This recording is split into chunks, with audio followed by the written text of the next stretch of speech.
everyone, this is me Jasmine and today we will talk about love.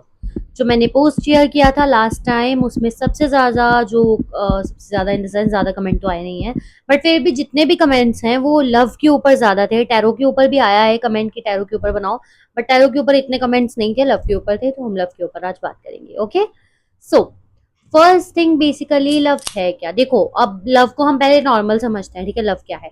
Love in the sense सिर्फ एक चीज, एक प्यार, प्यार यानी कि अटैचमेंट, ठीक है। इमोशनल अटैचमेंट, समटाइम्स एक आदत हो जाना एक दूसरे की, ठीक है। This is love. And love जब हमें अपोजिट जेंडर से होता है, एक गर्ल टू बॉय होता है या बॉय टू गर्ल होता है, तो अब कई बार होता है कि हमें उसके साथ रहते रहते अटैचमेंट होती है। एक तरह का प्यार ये हो गया। दूसरी तरह का प्यार ये होता है कि हमें लव एट फर्स्ट साइट होता है। अब दोनों में ज्यादा बढ़िया वाला कौन सा है? मुझे लगता है दोनों ही अपनी अपनी जगह सही है, क्योंकि निभाने वाला निभा लेता है। ओके, सो फिर भी अगर लव एट फर्स्ट साइट की बात करें तो ज्यादा वीक चांसेस उसके होते हैं, क्योंकि आपने उस बंदे का नेचर नहीं देखा, आपने उस बंदी का नेचर नहीं देखा, आपने जस्ट उसको देखा है, पसंद किया है, and you are start liking him और हर। ओके, सो बेसिकली जब हम धीरे धीरे प्यार में पड़ते हैं, बेसिकली जो मैंने आपको बताया है, एक आदत के साथ या किसी चीज के साथ, तो वो ज्यादा बढ़िया लगता है, क्योंकि हमें उसकी आदतें, नेचर और ये सब चीजें पता होती हैं। ओके, सो या ये तो बात हो गई लव के बारे में और टू टाइप्स ऑफ लव के बारे में जो भी है, ठीक है। अब हम लव को लेके उन लोगों के लिए बात करेंगे जो अभी रिलेशनशिप में नहीं है। Okay, and you are thinking, देखो अब मैं ये नहीं कह रही कि आप पहले थे, एक्स का बारे में सोचते हो लेकिन फिर भी आगे बढ़ना चाहते हो उनके लिए, नहीं नहीं नहीं, किस चीज के लिए नहीं। जस्ट यू आर सिंगल, पहले था, एक्स नहीं था, व्हाटएवर, लीव इट।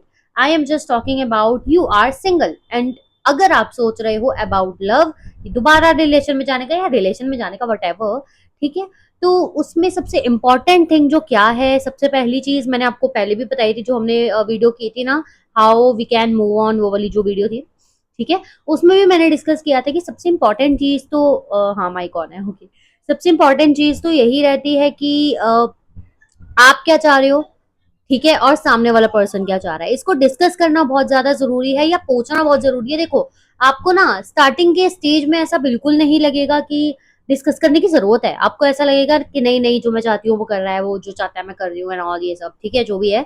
लेकिन इट्स वेरी इंपॉर्टेंट कि ना चाहते हुए भी, ऐसा नहीं है कि लड़ाई कर लो, लेकिन ना चाहते हुए भी just at least discuss. First thing आपको क्या डिस्कस करनी है कि भाई, या जो भी है, ठीक है, what are you looking for. Okay, relationship में तुम्हें क्या चाहिए। अब आजकल तो यार, पहले तो ऐसा नहीं होता था, लेकिन आजकल के कुछ लोग हैं जिनको रिलेशनशिप के बहुत सारे मतलब निकालने आते हैं, casual, serious, future oriented, spouse relation, whatever, ठीक है। सो ये क्लियर आउट होना बहुत ज्यादा जरूरी है, ठीक है। सेकंड थिंग ये रहती है कि बेसिकली उस इंसान से पूछना कि अगर आपकी गलती नहीं है, यानी कि आप पूछोगे सामने वाले से कि अगर मेरी गलती नहीं है, ठीक है, फिर भी मुझसे गलती से कुछ हुआ है या I am feel damaged, will you come to say sorry, will you come to resolve the things, ठीक है। उससे ही इंसान की ईगो का पता लगता है। बाकी बोलने में तो हर कोई बोल देता है, बट ये मेजर क्वेश्चंस होते हैं जिससे आप थोड़ा सा श्योर हो सकते हो कि बंदा आपके लिए सही है या नहीं। ओके, बहुत सारी चीजें हैं बेसिकली जो आपको डिस्कस करना चाहिए, and most sensitive topic also, but physical relationship, ठीक है, मोस्ट सेंसिटिव टॉपिक है, क्योंकि ज्यादातर लोग बात नहीं करते, मुझे भी ज्यादा बात करनी नहीं है इस बारे में, बट फिर भी अब मैं टॉपिक के लिए वीडियो बना रही हूँ, तो इट्स इंपॉर्टेंट कि मैं हर पॉइंट को डिस्कस करूँ, ठीक है। तो फिजिकल रिलेशनशिप की अगर हम बात करें, बी क्लियर इट आउट। अगर आप कैजुअल हो, आपको सही लगता है, तो do whatever you want to. अगर आप नहीं हो ऐसे, अगर आप सिर्फ वो चीज को कंसिडर इसलिए करते हो ताकि चीजें फ्यूचर तक जाए, ठीक है, you know, marriage and sponge तक जाए, उसके लिए ही ओनली आप इस चीज को कंसिडर करते हो, तो बी क्लियर इट आउट सामने वाले पार्टनर को, ठीक है, ताकि उसको भी अपनी लिमिट्स पता रहे। अगर फिर भी ये सब चीजें होती हैं, तो इट्स हाई टाइम टू निकल जाओ वहां से, वो चीज सही नहीं है आपके लिए। ओके, सो मुझे तो ज्यादा देखो पॉइंट्स इतने समझ नहीं आए लव के बारे में, बट या अच्छा, देखो, कभी कभी होता है कि दो लोग सही चल रहे होते हैं, बट दिक्कत क्या आ जाती है कि एक बंदा या बंदी बोर होने लगता है और एक ही साइड से एफर्ट ज्यादा होने लगता है। उसका रीजन क्या है कि आपने सामने वाले को आदत डाल दी है कि मैं तो आ ही जाऊंगा, मैं तो आ ही जाऊंगी, यू नो, ये वाली आदत एक डल चुकी है। अब मैं आपको इसका एग्जांपल देती हूँ, जैसे कि हमारा चाइल्ड टू पेरेंट का जो रिलेशन होता है, हमारी 100 बार लड़ाई होती है, हम 100 बार सोचते हैं भाई क्या है यार, नहीं क्यों डांटते रहते हैं, ये मुझसे प्यार नहीं करते क्या, या जो भी है। बट हमें पता होता है यार अभी लड़ाई हुई है, अभी हम मुंह फुला के बैठे हैं, कल को फिर हम मस्ते गाते रहेंगे। ठीक है, तो वो एक आदत बन जाती है। ये वाली जो आदत है ना, ये पॉजिटिव है। लेकिन जब हम रिलेशन की बात करते हैं, जहाँ ओनली जो हमारे एफर्ट्स है वन साइडेड रह जाते हैं, चाहे वो बॉय की तरफ से हो, गर्ल की तरफ से हो, तो दिक्कत यही बनती है कि सामने से देखो, आपकी गलती है, you have to say sorry, सामने वाले की गलती है, it's okay, you have to say sorry.